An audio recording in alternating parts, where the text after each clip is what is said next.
Hi, Dalton First Faith family. Thank you so much for tuning in with us today. We know your time is valuable. And Laura Orr, a lifelong member of our church and a leader of our church, and I want to spend just a few minutes with you talking to you about some of the kingdom things that are happening on our campus and where we're running towards as a church. Today, we want to share a little bit of information with you about some of the strategic things that we've been doing in the background. Maybe you know, maybe you don't. We brought in an outside consultant group called the Unstuck Group. They've been working with us for about the last year, and they've been helping us really think strategically about how we do what we do and how we are the church that God wants us to be. Thinking about a 3-year vision, we put a 3-year vision in place. And so today we're going to do some high overview and then some deep dive on some of that stuff. But before we do that, Laura, as a member of our leadership of our church, you get to actually sit in some of those meetings and watch all that take place. I'd love for you just to share a little bit about your experience with the Unstuck Group and kind of what it's meant for you or felt like for you this year. Well, as Stephen said, I'm a lifelong member of the church and love this church with all of my heart. And I've been fortunate enough to be asked to help think with a group of people about the ministries of our church and about our congregation and about outreach and our guest services. Sometimes we really need to dive deep and have some introspective conversation because we get really comfortable with things that are going on. Yeah. And it feels fine. We go to church and everything's good. But we really sometimes need to take a deep look and think, are we really meeting the needs of our congregation? Are we really reaching out into the community to try to bring folks in, unchurched folks in? And then we have our guests that come and visit us, unchurched or not. And how are we servicing our guests when they are on our campus? So we really spent time digging deep, having some honest conversation, identifying some areas of strength. And there are areas of strength. But then also identifying some areas that we felt like we could work in. And one of those areas was guest services or is guest services. Yeah. Laura, you made me think about the fact that sometimes the church has a lot to learn from groups that are not the church. We have great guest services at Disney World, great guest services at Chick-fil-A, right? Or at IKEA, but sometimes the church doesn't really think about that really well. Well, the Unstuck Group has really helped us identify what we call 3 action initiatives for this calendar year, 2024. And today we're going to dive deep into one of those, but I want to just take a minute to mention a couple of others. And so one of those is we're thinking about overall the weekend experience. Like, for example, when you pull up in the parking lot, is there guest parking? When I got here, there was one guest parking sign, which meant that maybe we thought maybe one person would come. Have you noticed, by the way, we put out a lot of guest parking signs? By the way, don't you be parking in those guest parking signs if you're part of this church. But anyway, we're trying to create an atmosphere that really welcomes guests. Our hospitality teams are working high RPM. We're doing some renovations, trying to put children in the right spaces here. We're working on a welcome center. And maybe you've heard the last few weeks we've been celebrating guests and saying, hey, if you're new around here, come and receive a gift from us. So we're really thinking about the weekend experience. Here's another one. We're thinking about worship. Worship is one of the major attracting points that people have. I would call it maybe a sticky point that people have when they come to a church. So one team has been challenged with really thinking about enhancing our traditional worship to make it the best it can be and to launch a modern worship service, which we're trying to get ready to do this fall.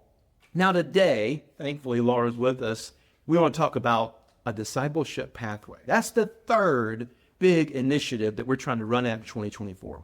Now that language might be new to you. Maybe you've never even heard of a discipleship pathway. I don't doubt that. By the way, Dalton First, when I arrived, didn't have one. And we're just now building one, thankfully, Laura and her team. But what is a discipleship pathway? Well, a discipleship pathway is thinking about returning guests.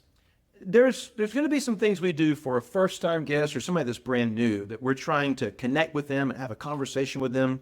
Maybe just share first impressions, very good first impressions with them. But Laura and her team are thinking about returning guests. You know, Laura, statistics say when a person comes back the second or third or fourth time, the chance of them plugging in, actually sticking with a church, a family of faith, just increased exponentially. Laura and her team have been working towards that end. So she's going to go in depth with us, tell us what that really looks like. But before she does that, let me just kind of tell you what a discipleship pathway is in its most macro definition. It's multiple environments, multiple on-ramps where somebody, maybe their second, third, fourth, fifth time they're with us, might choose to connect. You build language and you build environments that help them take a next step to get where God wants them to be, or to connect with a church. Laura, would you really explain it to us and tell us what it looks like? I will. Our discussions really have centered around 4 words: connect, discover, decide, and serve. So think about yourself as a first-time guest somewhere. How could that environment help you connect? If you walk into a church, what could the church do to help you connect? Then you would want to discover more about that church if you really became interested in spending time there as a returning guest. And then there might be a point that you might decide that you want to go further. You want to know more about the church. You want to think about, where might I plug in as it still might be a guest, but as possibly a member. And then at some point, possibly moving into service in the church. How do you really become engaged? And so a 4-step process from being a first-time guest to being a returning guest to becoming what God really wants that person to be within this church environment. So here's how it works. So we have a little graphic that you'll see the words here: connect, discover, decide, and serve. And at different points, a guest could on-ramp into one of those areas. Now, a big thing to remember about this is the guest drives the timeline.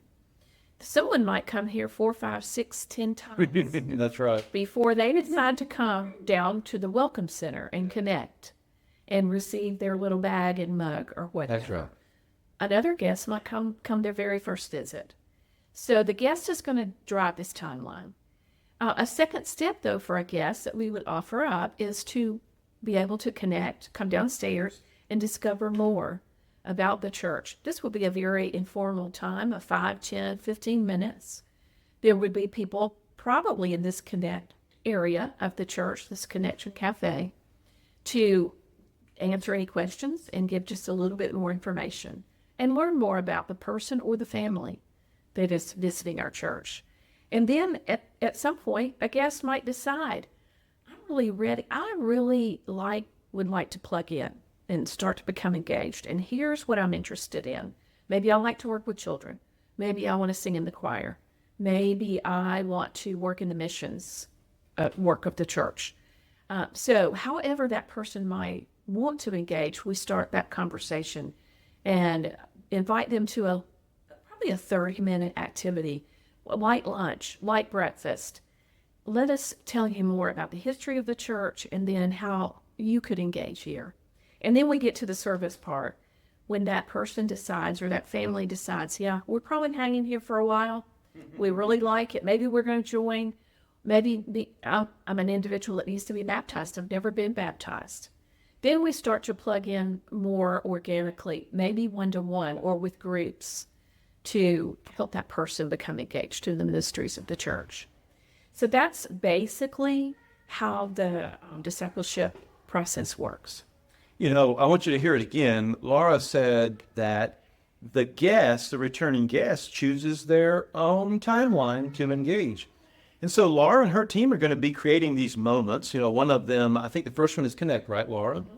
The Connect is a 5-minute deal on the first Sunday of the month. The Discover is, I think, a 15-minute environment on the second Sunday of the month. That's correct. Somebody might not even do that first Sunday or the second Sunday. They might hear us advertise on the third Sunday of the month. We're going to have Decide today, and they might come back to them. That's right. So, you know, it's a fluid process. It's all about but here's the key. We want to expect guests. We want to work to put forward the best experience we can and to help guests connect wherever they are on the process. And she's working hard at this. we want to have fun in the process. They're going to have all kinds of good stuff to eat and some things to do. It's going to be a great experience. And so where we need you is to not only understand, kind of comprehend what a discipleship pathway is, but to understand that you are a part of it. How? Well, we trust that you're going to invite family and friends to be a part of this church. Maybe your next door neighbor. And when they join you, maybe it's a coworker, and they're sitting next to you at church, and Laura and her team get up and say, hey, this is the second Sunday of the month. And you know, we offer Discover right after worship. It's 15 minutes. We hope that you will say to that person that you've invited, hey, you want to join me? Then I'll go with you. I'll go with you to Discover. You got 15 minutes? You and your participation are key to the success, what Laura and her team are building on this discipleship pathway. You know, Laura, when it's done that way, when our church actually engages in this process and they join guests in all these environments that you and your team are building, that's when a discipleship pathway becomes a disciple maker pathway. You can help us to help others. Laura, there's some more stuff you want to share. Yes, we would so covet the prayers of this congregation as this discipleship pathway plan moves forward. We will be debriefing every time we make a step. We're going to be tweaking, redesigning if needed, and we would love your prayers as we implement this initiative. As Stephen mentioned, just being a shepherd to guests in our church, somebody that you invite, or just somebody you meet in the pew behind you. Help them to feel comfortable and just, welcome them. And as Stephen said, offer to walk side by side. Ask questions. If you have seen this video today and you are thinking, okay, I'm kind of understanding that, but I still have a question. That's right. Please reach out to me or Stephen, and we would be so happy to answer those questions for you. And then consider at some point, if you would, becoming a part of our team. If you're the type of person who is maybe a little bit more extroverted and you are really good at welcoming and talking with people, just consider joining our team. We're going to need people to staff these different times and spaces on Sunday mornings. And we'll be looking for people who are interested in doing that. We will provide a little bit of conversation and training, not formal training. I'm not talking about sitting with a PowerPoint for a whole day or something like that. But we want to have common language and making sure we're gathering the information and data that we need also to follow up with these guests, which is also a big part of the discipleship pathway, is making sure we are getting information we need to be able to follow it back up with these folks. We believe God's got great things in store for this church. And we know that God has called us to reach this community for Christ. So, I pray, Laura, this fall, with our rebranding and relaunching of our children's ministry, with the launch of a modern worship service, I pray that there's a harvest that God is going to do in this place. And there are going to be guests on our campus, not just first-time guests, thankfully, returning guests. Thank you for your work. And you heard her right. Pray about this process, engage in this process, and hear us today. Thank you for your time. We know your time is valuable. So you learning about this and then knowing how you can engage in it is so important.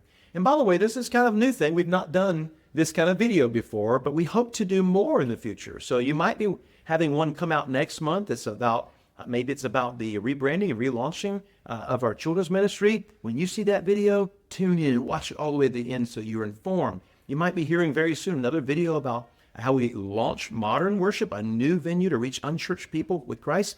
Watch it. Even if you go untraditional. Oh, watch it anyway, right? Because we want to be in and on mission and aligned, doing the good work God's called us to do. Hey, thanks. And our prayers are for you, that God would bless you.